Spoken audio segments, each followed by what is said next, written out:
Hi hello ಗೆಳೆಯರ, welcome back to ಯೋಧಿ YouTube ಚಾನಲ್ಗೆ ಸ್ವಾಗತ ಸುಸ್ವಾಗತ. ಈ ಒಂದು ವಿಡಿಯೋದಲ್ಲಿ ತುಂಬಾನೇ ವೆರಿ ಇಂಪಾರ್ಟೆಂಟ್ ಕ್ವಶನ್ಸ್, ಹಾಗೆ ಯೂನಿವರ್ಸಿಟಿ ಎಕ್ಸಾಮ್ ಅಲ್ಲಿ ಕೇಳುವಂತ ಕ್ವಶನ್ಸ್ ಅದಾಗಿರುತ್ತೆ. ಹಾಗೆ ನಾಲೆಡ್ಜ್ ಅಂತ ಹೇಳ್ತಾ ಬಂದ್ರೆ ಈ ಒಂದು ಕ್ವಶನ್ಸ್ ತುಂಬಾ ಇಂಪಾರ್ಟೆಂಟ್ ಆಗಿರುತ್ತೆ. ಅದೇನಪ್ಪ ಅಂದ್ರೆ ಎಕ್ಸ್ಪ್ಲೇನ್ IPv4 ಡೇಟಾಗ್ರಾಮ್ ಫಾರ್ಮೆಟ್ ಅಂತಂದು. IPv4 ಅಂದ್ರೆ ಗೊತ್ತು ನಿಮಗೆ, ಇಂಟರ್ನೆಟ್ ಪ್ರೋಟೋಕಾಲ್ ವರ್ಷನ್ಸ್ 4 ಅಂತಂದು. ಈಗ ನವ್ಯ ಡೇಸ್ ಅಲ್ಲಿ ಈ ಒಂದು ಟ್ರೆಂಡ್ ಅಲ್ಲಿ ಈಗ IPv6 ಯೂಸ್ ಮಾಡ್ತೀವಿ, ಬಟ್ ಆದ್ರೆ IPv4 ತುಂಬಾ ಇಂಪಾರ್ಟೆಂಟ್ ಆಗಿರುತ್ತೆ. ಇದ್ರದ್ದು ಯಾವ ತರ ಡೇಟಾಗ್ರಾಮ್ ಫಾರ್ಮೆಟ್ ನ ಎಕ್ಸ್ಪ್ಲೇನ್ ಮಾಡಿ ಅಂತ ಹೇಳ್ತಿದ್ದಾರೆ. ಮೊದಲನೇದಾಗಿ IPv4 ಅಂತಂದ್ರೆ IPv4 datagram format is the structures of packets used in the IPv4 protocol. ಏನಿದು IPv4 ಅಂದ್ರೆ ಇಂಟರ್ನೆಟ್ ಪ್ರೋಟೋಕಾಲ್ ವರ್ಷನ್ಸ್ 4 ಅಂತ ಹೇಳಿದೆ.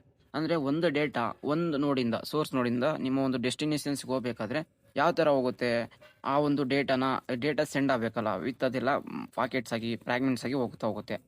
ಅದನ್ನ ಈಗ ಅದು ಒಂದು ಡೇಟಾಗ್ರಾಮ್ ಅಂದ್ರೆ IPv4 ಆ ಒಂದು ಪ್ರೋಟೋಕಾಲ್ ಯಾವ ತರ ಇದೆ, ಯಾವ ಹೆಡರು ಮತ್ತೆ ಅದರದ್ದು ಡೇಟಾ, ಅದನ್ನ ಕಂಪ್ಲೀಟ್ ಒಂದು ಏನಂತೀವಿ ಅದನ್ನ ನಾವು IPv4 ಅಂತ ಕರಿತೀವಿ. ಅಂದ್ರೆ IPv4 datagram format is the structures of packets used in the IPv protocol whenever data is transmitted over the internet using IPv4. ಓಕೆನಾ? Whenever data is transmitted over the internet using IPv4 it is broken into datagram, ಅಂದ್ರೆ ಅದೇ packets ಅಂತ ಹೇಳಿದೆ. Is packets as ಪ್ರತಿಯೊಂದು packets ಅಲ್ಲಿ ಏನೇನಿರುತ್ತೆ, header plus data ಆದ್ರೆ ಇರುತ್ತೆ. ಓಕೆನಾ? ಇದಿಷ್ಟು ನೀವು ಇದು ಮೊದಲನೇದು ಇಷ್ಟು ಡೆಫಿನೇಷನ್ಸ್ ಬರೋದು. ಈಗ IPv4 ಡೇಟಾಗ್ರಾಮ್ ಫಾರ್ಮೆಟ್ದು ಈ ಒಂದು ಡಯಾಗ್ರಾಮ್ ಅಂದ್ರೆ ಹೆಂಗ್ ಕಾಣಿಸ್ತಿದೆ, ಒಂದು ಡಯಾಗ್ರಾಮ್ ರೀತಿ ಎಲ್ಲ ಈ ತರ ಇದನ್ನ ನೀವು ಕಂಪ್ಲೀಟ್ ಆಗಿ ಬರೀಬೇಕಾಗುತ್ತೆ. ಇನ್ನು ಕಂಪ್ಲೀಟ್ ಆಗಿ ಬರೋದು ಇದನ್ನೇ ನೀವು ಏನಾಗ ವರ್ಷನ್ ಅಂದ್ರೆ ಏನು, IHL ಅಂದ್ರೆ ಏನು, ಟೈಪ್ ಆಫ್ ಸರ್ವಿಸು, ಇದು ಎಷ್ಟೆಷ್ಟು ಬೈಟ್ಸ್ ತಗೋತದೆ, ಕಂಪ್ಲೀಟ್ ಇದನ್ನ ನೀವು ಎಕ್ಸ್ಪ್ಲೇನ್ ಮಾಡಿದ್ರೆ ನಿಮ್ದು IPv4ದು ಎಷ್ಟು ಮಾರ್ಕ್ಸ್ ಕೇಳಿರ್ತಾರೆ, 6, 10 ಎಲ್ಲ ಒಂದು ಕಂಪ್ಲೀಟ್ ಮಾರ್ಕ್ಸ್ ಅದ ಸಿಗುತ್ತೆ ಹೋಗುತ್ತೆ. ಇಷ್ಟೇ, ಈಗ ನಾನು ಏನೇ ಬರ್ದಿದ್ದೀನಿ ಇಷ್ಟು ನೀವು ಕರೆಕ್ಟ್ ನೆನ್ಪಿಕೊಳ್ಳಿ. Versions, IHL, type of service, total length, ಮತ್ತೆ ಕೆಳಗಡೆ ನೆಕ್ಸ್ಟ್ ಬಂದ್ಬಿಟ್ರೆ identifications, flags, fragment, offset, time to live, protocol, header, checksums, source of IP address, destination of IP address, options if any ಇದ್ರೆ ಆಪ್ಷನ್ಸ್ ಇದ್ರೆ, ಆಮೇಲೆ data ಅನ್ನೋದು. ಇಷ್ಟಿಲ್ಲ ಇದ್ದು ನಿಮಗೆ ಒಂದು IPv4 ಡೇಟಾಗ್ರಾಮ್ ಫಾರ್ಮೆಟ್ ಆದ್ರೆ ಈ ಒಂದು ಡಯಾಗ್ರಾಮ್ ಅದೇ ಇರಬೇಕಾಗುತ್ತೆ. ನೆಕ್ಸ್ಟ್ ಫೀಲ್ಡ್ ಆಫ್ ಎಕ್ಸ್ಪ್ಲನೇಷನ್ಸ್ ಅಂದ್ರೆ ಈಗ ಇಲ್ಲಿ ಏನಿದೀವಿ ಇದರಲ್ಲಿ ನಿಮಗೆ ಎಷ್ಟು ಮಾರ್ಕ್ಸ್ಗೆ ಕೊಟ್ಟಿದ್ದಾರೆ ಅನ್ನೋದು ಇಂಪಾರ್ಟೆಂಟ್ ಆಗಿರುತ್ತೆ. ಇದನ್ನ ಪ್ರತಿಯೊಂದು ನೀವು ಎಕ್ಸ್ಪ್ಲೇನ್ ಮಾಡಬಹುದಾಗಿರುತ್ತೆ, ಯಾಕಂದ್ರೆ ಎಷ್ಟೆಷ್ಟು ಬೈಟ್ಸ್ ತಗೋತಿದೆ ಒಂದೊಂದರಲ್ಲಿ. ಆಮೇಲೆ ಇದನ್ನ ಕಂಪ್ಲೀಟ್ ನೀವು ಈಗ ನಾನು ಏನೇನು ಹೇಳ್ತೀನಿ ನೀವು ಅಷ್ಟೇ ಎಕ್ಸ್ಪ್ಲೇನ್ ಮಾಡಿದ್ರೆ ನಿಮಗೆ ಕಂಪ್ಲೀಟ್ ಮಾರ್ಕ್ಸ್ ಅದ ಸಿಗುತ್ತೆ. ಓಕೆ, ಒಂದೊಂದೇ ನೋಡ್ತಾ ಹೋಗೋಣ. ಮೊದಲನೇದಾಗಿ ವರ್ಷನ್ಸ್ ಅಂತ ಇರುತ್ತೆ, ಪ್ರತಿಯೊಂದರಲ್ಲಿ ವರ್ಷನ್ಸ್ ಅಂತ ಕೇಳಿರ್ತೀರಾ. ಇದೇನು ಮಾಡ್ದ which shows IP versions used in for IPv4 ಅಂದ್ರೆ ನಾವೀಗ ಇದು ಕಂಪ್ಲೀಟ್ 4 ಬೈಟ್ಸ್ ಅದ ತಗೋತದೆ. ಇದು IPv4 ಅಂತ ನಾವು ಈ ವರ್ಷನ್ಸ್ ಅಂತ ತೋರಿಸ್ತೈತೆ. ನಿಮಗೆ ನೆಕ್ಸ್ಟ್ ISL ಅಂತಂದ್ರೆ ಇಂಟರ್ನೆಟ್ ಹೆಡರ್ ಲೆಂತ್ ಅಂತ. ಇದು ನೋಡಿ define size of the header, ಅಂದ್ರೆ ಹೆಡರ್ ಸೈಜ್ ಎಷ್ಟಿರುತ್ತೆ ಅಂತ ಕೇಳ್ತಾ ಹೋಗ್ತದೆ. ಮಿನಿಮಮ್ ಈಸ್ 20 ಬೈಟ್ಸ್ ಅಂತ ತೋರಿಸುತ್ತೆ. ಅಂದ್ರೆ ನೋಡಿ ಇಲ್ಲಿ 4 ಬಿಟ್ಸ್ ಅಂತ ತಗೋತದೆ. ನೋಡಿ ಇಲ್ಲಿ ISL ಅಂತಂದ್ರಲ್ಲ 4 ಬಿಟ್ಸ್ ಅಂದ್ರೆ ಮಿನಿಮಮ್ 20 ಬೈಟ್ಸ್ ಅಂತ ಯಾವ ತರ ಹೇಳ್ತಿದೆ ಅಂದ್ರೆ ಇದು 4 ಮಲ್ಟಿಪ್ಲೈ ಆಗ್ತಾ ಹೋಗುತ್ತೆ. 4 ಬಿಟ್ಸ್ ಇಂಟು ಅಂದ್ರೆ 4 ಇಂಟು 4 ಅಂತ 16 ಅಂದ್ರೆ ನಿಮ್ ಅಬೌವ್ 5 ಅಂದ್ರೆ 5 ಇಂಟು 4 ಆದ್ರೆ 20 ಬೈಟ್ಸ್ ಅಂದ್ರೆ ಮಿನಿಮಮ್ 20 ಬೈಟ್ಸ್, ಮ್ಯಾಕ್ಸಿಮಮ್ 60 ಬೈಟ್ಸ್ ಆದ್ರೆ ಇದರಲ್ಲಿ IHCL ಅಲ್ಲಿ ಅಂದ್ರೆ ಹೆಡರ್ ಲೆಂತ್ ಆದ್ರೆ ಈ ಒಂದು ಫೀಲ್ಡ್ ಆದ್ರೆ ತಗೊಂಡಿರುತ್ತೆ. ಓಕೆನಾ? ನೆಕ್ಸ್ಟ್ ನಿಮಗೆ ಟೈಪ್ಸ್ ಆಫ್ ಸರ್ವಿಸ್ ಅಂತ ಹೇಳ್ತೀವಿ, ಅದನ್ನ ನಾವು TOS ಅಂತ ಕರಿತೀವಿ. ಇದನ್ನ indicates priority of the packets like delay, throughput, reliability, ಇದೆಲ್ಲ ನಿಮ್ಗೆ ಟೈಪ್ಸ್ ಆಫ್ IOS ತಗೋತದೆ. ಇದರ ಸೈಜ್ ಎಲ್ಲ ನಿಮಗೆ ಲಾಸ್ಟಲ್ಲಿ ಕೊಟ್ಟಿರ್ತೀನಿ, ಯಾಕಂದ್ರೆ ಎಲ್ಲ ಒಂದು ಸೈಜು ನೆನಪಿಗೋಕ್ಕಾಗಲ್ಲ. ಇದು 8 bits in DSPS and ECN ಅಂತ ತಗೋತದೆ.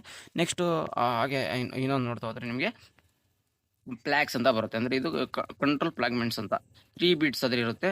ಅದರಲ್ಲಿ ರಿಸರ್ವ್ಡ್ ಅಂತ ಇರುತ್ತೆ, ಆಮೇಲೆ DF don't fragments and MF ಬಂದ್ಬಿಟ್ಟು ಮೋರ್ ಫ್ರಾಗ್ಮೆಂಟ್ಸ್ ಅಂತ ಇರುತ್ತೆ. ಓಕೆ, 3 ಬಿಟ್ಸ್ ಯಾವ ಅಂತಂದ್ರೆ ರಿಸರ್ವ್ಡ್, DF ಅಂಡ್ MF ಅಂತ. DF ಅಂದ್ರೆ ಡೋಂಟ್ ಫ್ರಾಗ್ಮೆಂಟ್ಸ್, MF ಅಂದ್ರೆ ಮೋರ್ ಫ್ರಾಗ್ಮೆಂಟ್ಸ್ ಅಂತಂದು. ನೆಕ್ಸ್ಟ್ ಫ್ರಾಗ್ಮೆಂಟ್ಸ್ ಆಫ್ಸೆಟ್ ಅಂದ್ರೆ tells the positions of the fragments in the original data. ಓಕೆನಾ? ನೆಕ್ಸ್ಟ್ ಟೈಮ್ ಆಫ್ ಲೈವ್ ಅಂದ್ರೆ TTL ಅಂತ ಕರಿತೀವಿ, prevents the looping of packets, decreases at every HOP. ಓಪ್ ಅಂತ ಕರಿತೀವಿ, ಅದನ್ನ ಆಪ್ ಅಂತಾನು. If TTL becomes zero packets is discarded. Okay, ಇದನ್ನ ನಿಮ್ಗೆ ಅರ್ಥ ಆಗಿಲ್ಲ ಅಂದ್ರೆ ನಿಮ್ಗೆ ಇದು ಅದಕ್ಕೋಸ್ಕರ ಈ ಒಂದು ಡಯಾಗ್ರಾಮ್ ಎಕ್ಸ್ಪ್ಲೇನ್ ಮಾಡ್ತಾ ಹೋಗ್ತೀನಿ, ಯಾಕಂದ್ರೆ ಈಸಿಯಾಗಿ ಅರ್ಥ ಆಗುತ್ತೆ. ಇದರಲ್ಲಿ ಎಷ್ಟೆಷ್ಟು ಬಿಟ್ಸ್ ಅನ್ನೋದಿದೆ ಅದನ್ನ ನೆನ್ಪಿಕೊಳ್ಳಿ. ಅಂದ್ರೆ ಟೋಟಲ್ ಲೆಂತ್ ಅಂತ ಇದೆಯಲ್ಲ, ಅಲ್ಲಿ 16 ಬಿಟ್ಸ್ ಎಂಟೈರ್ ಡೇಟಾಗ್ರಾಮ್ ಸೈಜ್ ಆಗಿರುತ್ತೆ. ನಿಮಗೆ ಐಡೆಂಟಿಫಿಕೇಶನ್ಸ್ ಅಂತ ಒಂದು ಡಯಾಗ್ರಾಮ್ ಕಾಣಿಸ್ತಿದೆಯಲ್ಲ, ಇಲ್ಲಿ ನಿಮಗೆ identifications, flags, fragmentations, total length, source IP address, destinations IP address, ಇವೆಲ್ಲಕ್ಕೂ ಎಷ್ಟೆಷ್ಟು ಬೈಟ್ಸ್ ತಗೋತದೆ ಅಂತ ಅದನ್ನ ಎಕ್ಸ್ಪ್ಲೇನ್ ಮಾಡಿದ್ರೆ ಸಾಕು. ಫ್ಲಾಗ್ಸ್ ಅಂಡ್ ಫ್ರಾಗ್ಮೆಂಟ್ಸ್ ಆಫ್ಸೆಟ್ ಬಂದ್ಬಿಟ್ಟು 3 ಬಿಟ್ಸ್ ಅಂತ ಹೇಳಿದೆ, ಅವಲ್ಲಿ ಹೇಳಿದ್ನಲ್ಲ MF, DF ಅಂಡ್ ರಿಸರ್ವ್ ಅಂತ. ಆಮೇಲೆ 13 ಬಿಟ್ಸ್ ಫಾರ್ ಆಫ್ಸೆಟ್ ಅದು ತಗೋತದೆ. ನೆಕ್ಸ್ಟ್ ಟೈಮ್ ಟು ಲೈವ್ ಅನ್ನೋದು 8 ಬಿಟ್ ಫಾರ್ ಆಫ್ ಲಿಮಿಟ್. ಆಮೇಲೆ ನೆಕ್ಸ್ಟ್ ಪ್ರೋಟೋಕಾಲ್ ಅಂತ ಇತ್ತಲ್ಲ ಲಾಸ್ಟಲ್ಲಿ, ಆ ಪ್ರೋಟೋಕಾಲ್ ಬಂದು 8 ಬಿಟ್ ತಗೋತದೆ. ಅದನ್ನ ನೆಕ್ಸ್ಟ್ ಲೆವೆಲ್ ಪ್ರೋಟೋಕಾಲ್ ಅದ್ರಾಗಿರುತ್ತೆ. Next IP header field explanations, ಪ್ರತಿಯೊಂದು ಬಿಟ್ ಸೈಜ್ ಇದೆ, ಎಷ್ಟೆಷ್ಟು ಏನೇನು ತಗೋತಂದ ಇದನ್ನ ಕಂಪ್ಲೀಟ್ ಇದೇನಿದೆ ಈ ತರ ಒಂದು ಫಾರ್ಮೆಟ್ ಇದೆಯಲ್ಲ, ಇದನ್ನೇ ನಾವು IPv4 ಡೇಟಾಗ್ರಾಮ್ ಫಾರ್ಮೆಟ್ ಅಂತ ಕರಿತೀವಿ. ಡೇಟಾಗ್ರಾಮ್ ಫಾರ್ಮೆಟ್ ಅಂದ್ರೆ ಇದೇನೆ. ಈ ಒಂದು ಪ್ರತಿಯೊಂದು ಬಿಟ್ಟು ನೀವು ಎಕ್ಸ್ಪ್ಲನೇಷನ್ಸ್ ಕೊಡ್ತಾ ಹೋದ್ರೆ ಈ ಒಂದು ಕ್ವಶನ್ಸ್ಗೆ ಕಂಪ್ಲೀಟ್ ಆನ್ಸರ್ಸ್ ಅದರ ಸಿಗ್ತಾ ಹೋಗುತ್ತೆ. ಇಷ್ಟು ಈ ಒಂದು IPv4 ಆದ್ರೆ ಇದೆ. ಇದು ತುಂಬಾನೇ ಅವಾಗ ಅಂದ್ರೆ ಈಗ ನವ್ವೇಡೇಸ್ ಅಲ್ಲಾದ್ರೂ IPv4 ಡೇಟಾಗ್ರಾಮ್ ಫಾರ್ಮೆಟ್ ಯೂಸ್ ಮಾಡ್ತಾ ಇದೀವಿ. ಈಗ ಈಗ ಅದಕ್ಕಿಂತ ತುಂಬಾನೇ ಅಡ್ವಾನ್ಸ್ ಆಗಿರೋದು IPv6 ಅಂತಂದು, ಇಂಟರ್ನೆಟ್ ಪ್ರೋಟೋಕಾಲ್ ವರ್ಷನ್ಸ್ 6 ಅಂತಂದು. ಇದನ್ನ ನಾವು ಈಗ ಯೂಸ್ ಮಾಡ್ತಿರೋದು. ಅದು ಒಂದು ನೆಕ್ಸ್ಟ್ ವಿಡಿಯೋದಲ್ಲಿ ಅದನ್ನ ಕಂಪ್ಲೀಟ್ ಆಗಿ ಎಕ್ಸ್ಪ್ಲೇನ್ ಮಾಡ್ತೀನಿ. ನಾನೇನು ಬರ್ದಿರ್ತೀನಲ್ಲೋ ಅಷ್ಟು ನೀವು ಎಕ್ಸ್ಪ್ಲೇನ್ ಮಾಡಿದ್ರೆ ಎಕ್ಸಾಮ್ ಅಲ್ಲಿ ನಿಮಗೆ ಔಟ್ ಆಫ್ ಮಾರ್ಕ್ಸ್ ಸಿಗ್ತಿರುತ್ತೆ. ಈಗ ನಾನು ಏನೇನು ಹೇಳಿದೆ ನಿಮ್ಮ ಒಂದು ಓನ್ ವರ್ಡ್ಸ್ ಅಲ್ಲಿ ನಿಮಗೆ ಯಾವ ರೀತಿ ಅರ್ಥ ಆಗಿರುತ್ತೆ ಅದೇ ತರ ನೀವು ಬರಿತಾ ಹೋಗಿ ಕಂಪ್ಲೀಟ್ ಮಾರ್ಕ್ಸ್ ಅದು ಸಿಗ್ತಾ ಹೋಗುತ್ತೆ. ಓಕೆ, ಎನಿವೇ ಅರ್ಥ ಆಯ್ತು ಅನ್ಕೋತೀನಿ. ನಿಮ್ಗೆ ಏನು ಅನಿಸ್ತು ಅಂತ ಕಮೆಂಟ್ ಬಾಕ್ಸ್ ಅಲ್ಲಿ ಖಂಡಿತ ಆನ್ಸರ್ ಮಾಡಿ ಅಂತ ಸಿಗ್ತಾ. ಹಾಗೆ ನಮ್ಮ ಚಾನಲ್ಗೆ ಸಬ್ಸ್ಕ್ರೈಬ್ ಮಾಡ್ಕೊಳ್ಳಿ, ಹಾಗೂ ನಿಮ್ಮ ಫ್ರೆಂಡ್ ಇದನ್ನು ಶೇರ್ ಮಾಡ್ಕೊಳ್ಳಿ. CN ಅಲ್ಲಿ ಇರುವಂಥ ಎಲ್ಲ ವಿಡಿಯೋ ನೋಡ್ಕೊಂಡು ನೀವು ಎಕ್ಸಾಮ್ನ ಚೆನ್ನಾಗಿ ಮಾಡಿದ್ದ. ಸಿಗೋಣ ನೆಕ್ಸ್ಟ್ ವಿಡಿಯೋದಲ್ಲಿ. Have good day, take care, tata, bye bye.